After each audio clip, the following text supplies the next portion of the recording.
I want to make sure to get that message out there because it's a different way to dollar cost average. You're doing it through fixed cost energy instead of, wiring to an exchange and then letting it draw down from whatever you've wired, right? I actually believe we've got cultural amnesia because if you talk to most Bitcoiners, and I go to a lot of Bitcoin conferences and I talk to a lot of Bitcoiners, and what you'll find at a lot of Bitcoin conferences is very few miners. Satoshi designed not one, but two 0-to-1 innovations when he launched Bitcoin. What makes sense to do if you want to generate some sats from home is... Hey guys, welcome back to another show today. I'm here with Sazmining CEO and co-founder, Kent. How are you doing today? Wonderful, Mauricio. Glad to be here. Thank you. Yeah, likewise. We had a fantastic chat off camera. Thank you so much for finding time for us. Really appreciate you being on the show today. But for those people that don't know you, do you mind to give us an intro and tell us a little bit about yourself? Yeah, so I was just sharing with you, I've definitely had a circuitous route in my life. It's nonlinear. So I'm originally from the Oregon coast in the United States. College, did computer engineering, California, did surfing on the side. That was really the prerogative to go to California. But got a computer engineering degree and then promptly went into rooftop solar where I worked for about a decade. And at the top of my game was running sales and software and post-acquisition integration for a publicly traded company. We were acquiring companies, other companies, and I was helping to integrate them and got horribly burnt out. I was competing against Elon Musk's heavily funded cousins, Solar City, and I decided to take a 2-year sabbatical when a new CEO stepped in. During that 2-year sabbatical, it was a life dream I wanted to pursue, see the world.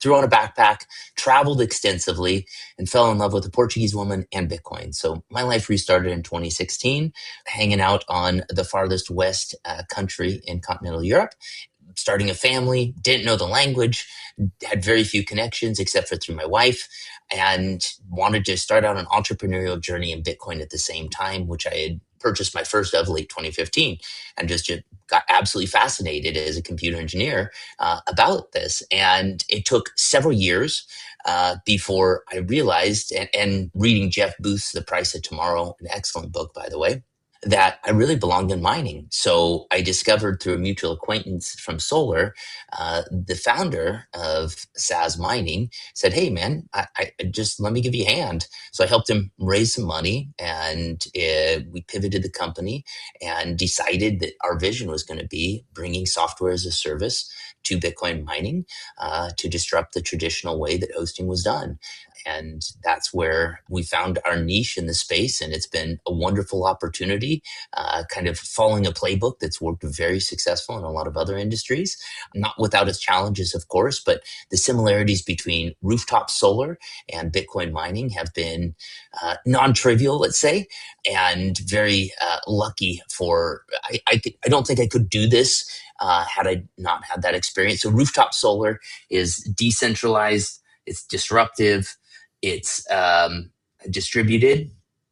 Your primary product is imported from China, your solar panels, and your profits are constrained in rooftop solar by an energy network, an energy grid, right? If that sounds similar to Bitcoin mining, it's because it is. And so I've been able to bring some asymmetric knowledge in from my former career as a result. So yeah, that's who I am and what I'm doing here in Bitcoin. Hey guys, I've got some exciting news. November 13 and 14, I will be attending the Bitcoin conference in Amsterdam. If you are coming, please stop by, say hello, let's connect in real life. In the description box, you'll find a 10% coupon. Grab it and get your ticket before it's too late. By the way, if you find my content any valuable, it would mean a lot if you could subscribe to the channel and slap the like button to support my journey. Thank you. Wonderful story, by the way. My wife is not here, so I can say the best way to learn a language is actually dating, because you will learn it faster, right? So I completely agree. That's right. And you mentioned Jeff. I had him on the show. It's been a while. I should reach out and do episode 2. He's by far one of my favorite conversations I had on the channel. Love Jeff. I met him in Abu Dhabi last year. Really, really great guy. In the book you mentioned, incredible. So glad you are here today, because mining doesn't have much press, right? Like I'm not sure they fully understand. Even Bitcoiners, by the way, I'm not sure they fully understand what is mining, why do we need mining. If you could give me, like, top of your head, 2 or 3 biggest misconception of mining, what would they be? I think one is that it's something that the other guy does. I think that's a misconception. Another misconception that's very prominent is it's not a good way to acquire Bitcoin. I think that that's actually fundamentally wrong. I think it's actually the best way to acquire Bitcoin, and I'll talk about that in a minute. But I think, back to the first point, I think Bitcoin mining is completely misunderstood because of a historical anomaly that's happened. So if you talk to you mentioned in our pregame conversation here, you mentioned bumping into a few OGs where you are. Bitcoiners that have been around the block for a long time, ask them what their thoughts are on mining. Because if they came from before 2013, they probably got their Bitcoin by mining it. Because before 2013, if you were running Bitcoin software, you were mining Bitcoin. And people from that era have like this romanticism about mining that doesn't exist any longer. And the reason why is because in 2013, two things happened simultaneously that that split the timeline for how we historically have acquired our Bitcoin. And that was the advent of the ASIC. So that was specialized hardware to mine and no longer made it accessible to just run the Bitcoin software on your computer and mine Bitcoin, right? The competition on mining got too difficult without the hardware. The second thing is Coinbase opened its doors, and Coinbase was the first user experience that was easy to access Bitcoin through purchasing. It allowed a portal for the masses to come and buy. And so it just became easier. So convenience and difficulty on the other side rose. And as a result, I actually believe we've got cultural amnesia. Because if you talk to most Bitcoiners, and I go to a lot of Bitcoin conferences and I talk to a lot of Bitcoiners, and what you'll find at a lot of Bitcoin conferences is very few miners. And if you talk to the Bitcoiners there, you can ask them, hey, do you mine? No. Like I'm finding like maybe less than 10% of the Bitcoiners actually acquire Bitcoin through mining it. And I think that that's a fundamental problem. And I can share more about why I think that's a problem, but I think it's had some downstream of consequences for the network itself. But then the second thing about Bitcoin mining is that people have not realized the incredible breakthrough nature of this novel technology. So what I mean is Satoshi designed not one but two 0 to 1 innovations when he launched Bitcoin. The first one is the one that we all talk about. It's the decentralized, uncensorable ledger of our blockchain, right? We've got all these nodes, tens of thousands of nodes all across the planet, and those nodes make sure that the transactions can't be censored and can't be double spent, all that. And no taking away from any of that, but it is a modern day miracle, my God, that if you follow the rules of the Bitcoin network, you can actually plug in a piece of hardware and generate your own Bitcoin. Right? It's the only way on the planet that you can generate Bitcoin is by mining it. We've got a decentralized money printer that literally any human being on the planet can participate in. And that is just as much of a marvelous innovation as the decentralized ledger. But it's not thought of in this way. It's just thought of this thing off to the side. And if you look at it, actually, I think of Bitcoin as a digital organism. And the DNA of this organism is two metrics. One is hash rate and the other is price. And there's a relationship between both of those, but they roughly say the price is more like, to me, more like the decentralized digital gold, absolute scarcity, and the hash rate metric is more the actual security of that digital gold that's on the network. And both are critically important. But I think, unfortunately, we've marginalized mining to a large degree.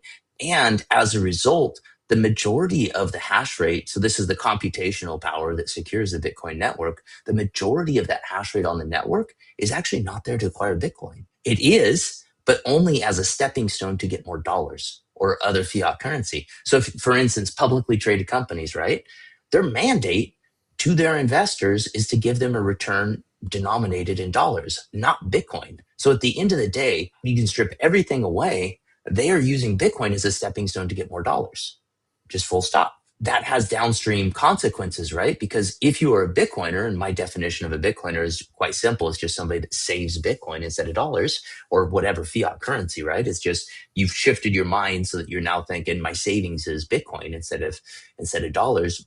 Then this is a Bitcoin acquisition tool. It's not a tool to acquire more fiat. And that's the fundamental paradox of Bitcoin mining. You can get more dollars with it, right? But you have to make a choice when you come to Bitcoin mining. And the choice stems from the question, what is my money? If you decide your money is dollars, you take a different path with mining than if you decide that your money is Bitcoin. Those are two separate paths. And we've seen it directly in our customer base. The customers that are after more dollars, they behave totally differently than the customers that are after more Bitcoin. And as a result, we realize like, hey, the people that are after more Bitcoin, they make way better customers for us. So let's just focus on that. So like our entire approach is to change how this is talked about, because if you can put dollars into this vehicle and it is the only vehicle on the planet that generates Bitcoin, why would you evaluate that on an ROI basis? ROI basis is dollars in, dollars out. Here you have the 0 to 1 innovation of dollars in, Bitcoin out. Isn't the right way to look at that? Hey, am I getting those Bitcoin at a lower price than I could buy them for? So that's how we're reframing the conversation, is to talk about everything in terms of, hey, what is the price of these sats or fractions of a Bitcoin that I'm getting as compared to buying them on an exchange? And how does that acquisition methodology compare to buying them on an exchange? And there's three core values that you get from acquiring your Bitcoin by mining it. The first is your energy cost means you're acquiring your Bitcoin at a lower cost than buying it. So like right now, we've got our primary offering is in Ethiopia. We just launched a data center there. So it's all off of hydropower, very secure site location, great operators. And what we see is that your energy cost to acquire Bitcoin right now, so this is energy divided by how many sats you get, sats divided by dollars. What you see when you do that division is it's $50,000 per Bitcoin. So about half the price of what you could acquire it for. Now that doesn't include, you got to buy your hardware and get going, but that simple fact of that division that I just described of energy and dollars is really unknown within our community. And I want to make sure to get that message out there, because it's a different way to dollar cost average. You're doing it through fixed cost energy instead of, wiring to an exchange and then letting it draw down from whatever you've wired, right? It's just a fundamentally different experience. So you're able to get lower cost sats or bang for your buck on the energy side. You're able to do that outside the banking surveillance system, right? So it is cypherpunk in that, like, you plug in this hardware, and as long as you keep electricity and you obey the rules of the Bitcoin network, you are going to generate Bitcoin directly from the protocol, right? So it's outside the banking surveillance state. So you've got that working for you. And then the third thing, and it's actually the least understood, but I think is going to be in the long term the most impactful, is point of purchase volatility. So when you go to an exchange, there is a psychological phenomenon that I think keeps a lot of no coiners away from buying their first Bitcoin, is they're freaked out by volatility. The last thing they want to do is, hey, I'm going to go buy a handful of Bitcoin, or not a handful of Bitcoin, but let's say like take $1,000. I'm going to go wire it to an exchange. I'm going to buy it. What they don't want to do, a no coiner never wants to do, is feel stupid for that decision, right? So they've got some trepidation the first time doing it, and nothing is going to make them feel more stupid than they bought. And then suddenly the price pulls back 10% or whatever. Now they've got $900, $800 worth of value in Bitcoin because they haven't changed their minds, right? They haven't come to the point where they've said that Bitcoin is for saving and not dollars. And so for them, it's a scary situation. It's a totally different experience with Bitcoin mining. You've purchased a piece of hardware that is generating Bitcoin for you over time. And as a result, you've worried about the purchase price of that hardware. But once you're plugged in and going, you no longer think about it. The sats just stream right to your wallet. You pay your electricity bill. You're done. It's a better experience overall. And I actually think it's fundamentally just better Bitcoin as a result of those 3 points. It's super poetic. Like if you think about Bitcoin being energy to begin with in cyberspace, as Michael Saylor defines it, well, then you are decentralizing even further because you are opening up different segment of mining operation, whatever you want to call it, harvesting energy in different parts of the planet. So you're actually helping decentralize it even further, right? I love a tweet you posted on August. We were discussing on camera. Can we view Bitcoin not just as a currency, but an evolving energy metric, right? If you can take that power and decentralize it from other sources, I mean, we are going to improve the network 100%, right? Absolutely.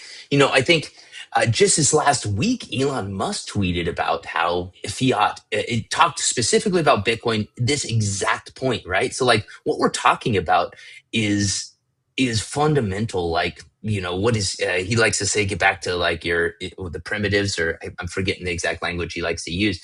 This is physics level tied to reality, right? Like it fundamentally changes things. And I think, that tweet that I sent out, for me, actually, I think there's a metric that's going to become very meaningful. So we've changed from, I think what we're seeing a transformation is a move away from the petrodollar right now. And I believe like dollars per kilowatt hour is what we're moving to. So instead of dollars per barrel of oil, we're moving to dollars per kilowatt hour, because that energy is actually what's driving two of the fundamental drivers to the economy right now, which is AI and Bitcoin, right? Like data centers, like you just keep hearing it over and over and over again.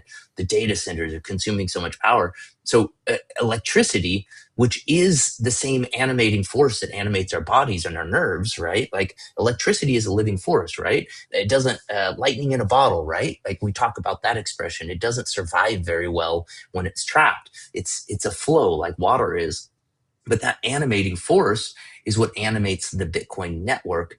And over time, I believe what we're going to wind up seeing is like your sats per kilowatt hour is going to be a very, very fundamentally important metric for humanity, even. And I know it sounds weird to think about metrics by which like the human species like looks or measures itself, but you can see them already right now. Like GDP is one of those, like inflation rate is one of those. But we really like our minds change as these fundamental numbers that are like the base inputs of the economy like impact us. So yeah, I just think that we're going through an energy renaissance that's not different than when we discovered oil, 150 years ago now. I think something very similar is going on, but it's just moving upstream to electricity.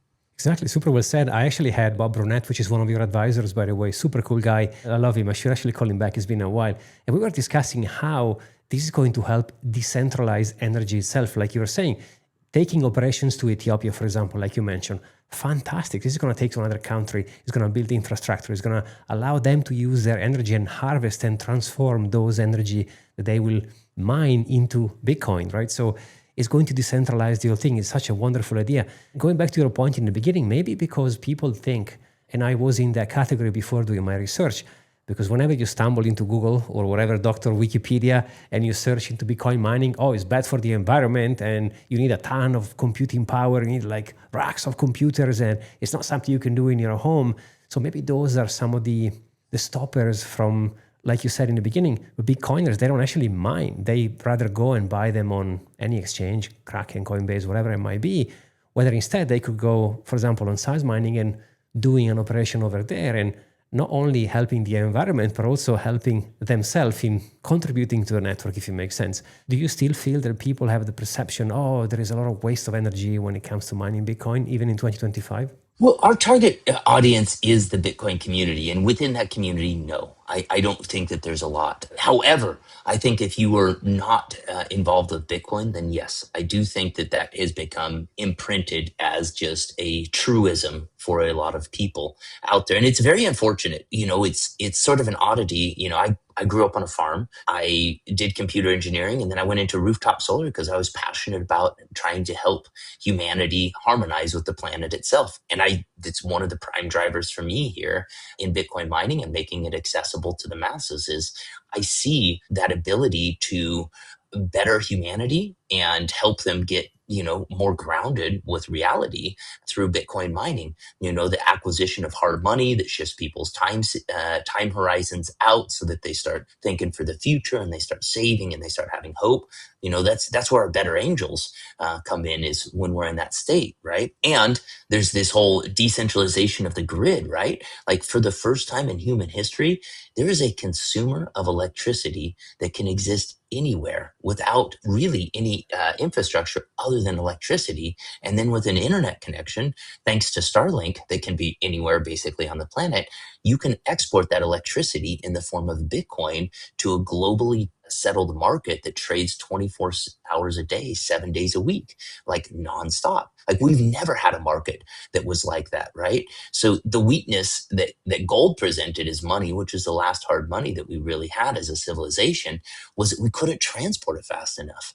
I love the point from Lynn Alden's book about when it broke. It was an aha moment for me as kind of a computer engineer to realize, like, when Marconi sent the first messages across the Atlantic, the very first message that was sent, so this is the first wireless technology, was a bank transfer. And it was at that moment that gold was destined to sort of die on the vine, is like the backstop to the entire financial system for me, because at that point you could send transactions far faster than they could be settled with the gold that was backing those transactions. And so as a result, like, the gold centralized in vaults, and the messages were sent, and then periodically those centralized points would settle up. Well, we've just leapfrogged that technology limitation that gold had through Bitcoin. And we were doing it because of the ability to secure the network through mining, right? Like, it's really that energy consumption. And it is something radical. Like in Paraguay, we've got about 10 megawatts of capacity on a 100 megawatt farm. And to go there and to feel 100 megawatts of power being consumed in a space that's about the size of a football field, my gosh, it is visceral. And that's the thing that I think a lot of people miss, is that Bitcoin is tied to the laws of physics. And you can see when our money got separated from the laws of physics, 1971 was when that tether was cut, right? You can see how society has just unspooled itself from reality. And I think we are at that last stages of, the delusional state where, let's say, an altered state of societal consciousness has occurred, and people are kind of late stage in the party here. And, there's like, it's like, 3 a.m. and people are going for that last beer to try to keep the party going, and it's turned into a horrible experience, and maybe we should just go to sleep and get back to reality again.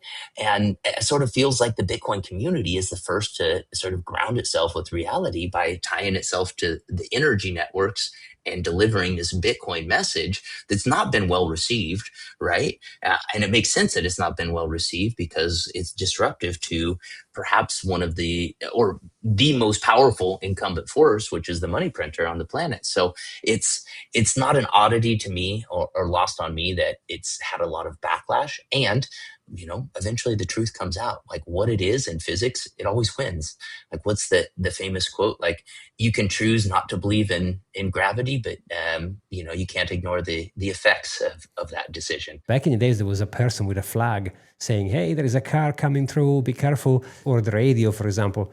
Every single one of them has been never accepted from the beginning, like you're saying now. And it's funny when people talk about, energy, and there is a bad use of energy, and they maybe talk about fiat money or gold. I mean, gold is literally, people are destroying the planet, like literally physical damage plus storage, transportation. How much energy is needed to print money or to run a bank, for example? So those are things that people don't tend to see. But like you said, if the audience is more into the Bitcoin park, I'm sure they'll have tuned that one a little bit more. I mean, how can someone participate into the mining? How can they say, hey, you know what? I want to now buy my Bitcoin or earn my Bitcoin by mining. How can you guys help them with that? Let me share a little bit of the actual, like, philosophical underpinnings to what we decided to do to solve that problem, right? So what makes us fundamentally different is we're bringing software as a service to mining, right? So this is a playbook that a lot of people have run going from Web 1.0 to Web 2.0. So we've talked about it. I can tell we're a similar vintage, right? But Web 1.0 was the brick and mortar. Like, you took your brick and mortar business and you tried to replicate exactly that online. That's what traditional hosting is today. We're the first to come along and say, look, let's make this internet native in the same way that Amazon, Google, Twitter, Airbnb, Uber, all these things have come online and made an internet native experience. We can do the same. So we started by building software. It took us a year and a half to build the software, and then we attached the data center to the software rather than the traditional hosting. You do see some traditional hosts that are trying to create software, but it's kind of backing into it rather than, hey, how do we think through this experience from the beginning?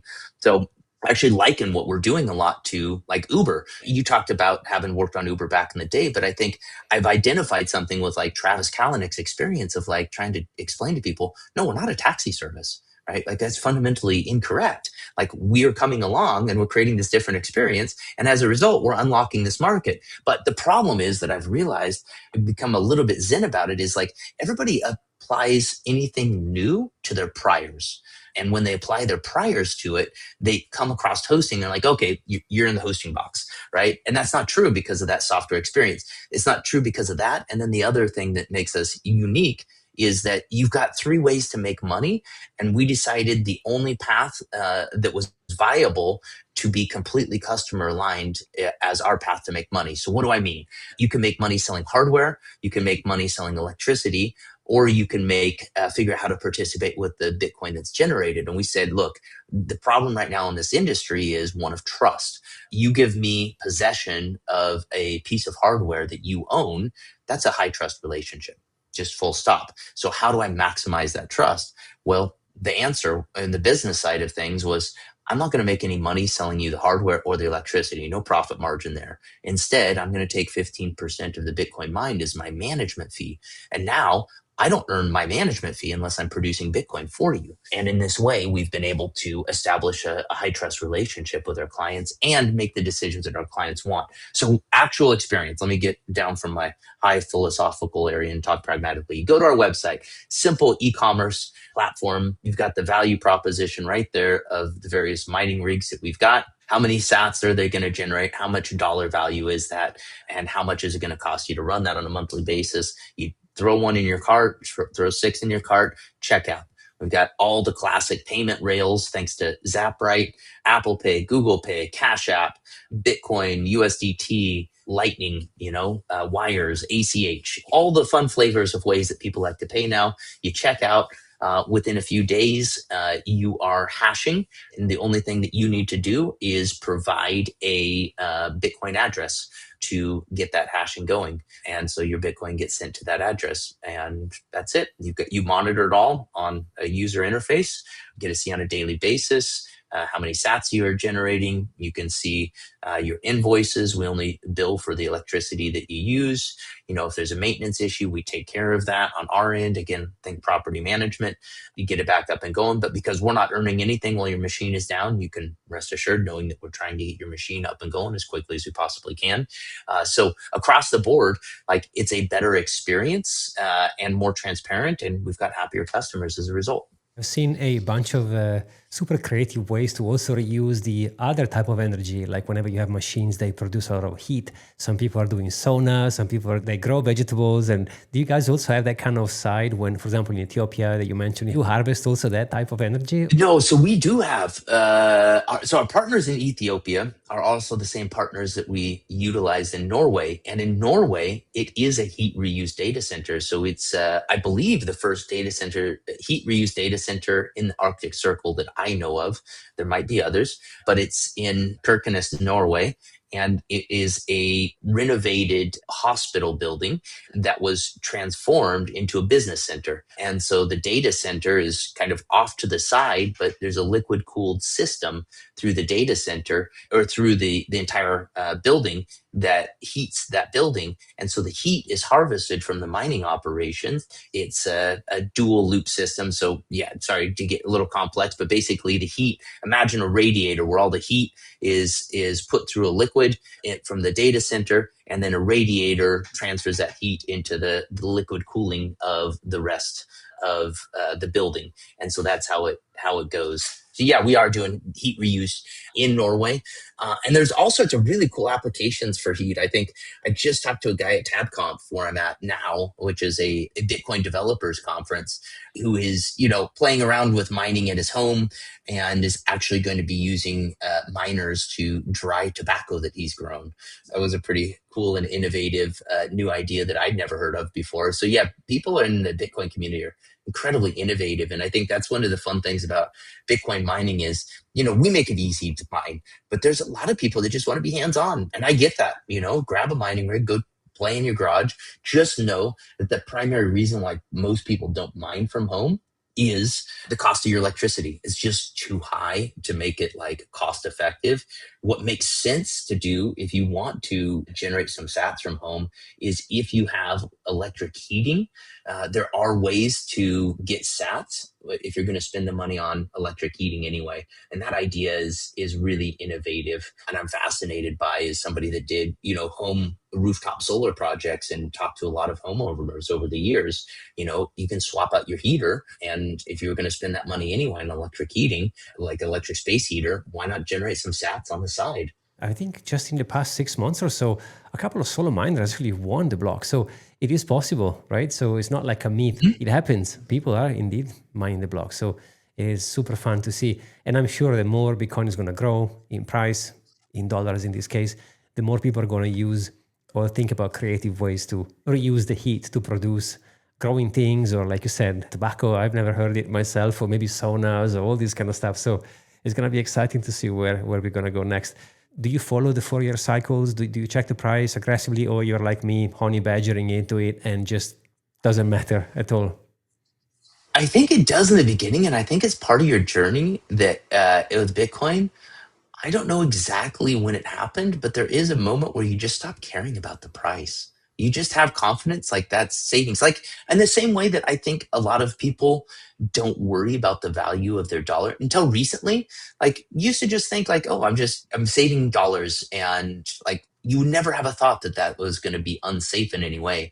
That's how I am about Bitcoin. I just fundamentally don't feel any sense of insecurity with it. And as a result, like, I don't really care. Like, I know it's going to be worth more in a few years than it is now. I don't need my Bitcoin today. So it's just a matter of accruing more purchasing power over time by just holding it. So yes, I'm more in the honey badger camp. But personally, running a business that is dependent on the price of Bitcoin to run our operations, I do think about it. And there's an outside chance that we get a blow off top this cycle, but I'm in the camp that we're in an extended cycle at this point. Sometime next year, we will get a blow off top, and that'll start the next cycle. But I see no until there's some sense of euphoria in the market. I don't see that it's happening anytime soon. Now, I could be horribly wrong, like better men than me that have tried to predict price action and failed. So don't hang your hat on my words. Not financial advice for sure, but that's my current thesis. We were discussing it before we started recording. In 2013, when I stumbled across Bitcoin, the idea was okay, we're going to buy this thing to then make money, and referring to British pound in that case. Whether now I don't want to have any of the money that people use, fiat currencies, and all I care about is my Bitcoin stack. I was talking to my wife the other day after the 19 billion crash we've seen in the market, and I'm sorry if someone has been affected, but me personally, I have a DCA on Friday. I came up with more Bitcoin than before. So I don't even know what happened. Like, I've felt absolutely nothing, because if you stack sats aggressively, no financial advice, like probably we are, it doesn't actually matter, like you said so well. And of course, yeah, if the price swings here and there, but I would never need to use my entire amount of stack for one thing specifically. Funny enough, my diversification is to pay rent upfront. So that's how degenerate I am when it comes to Bitcoin.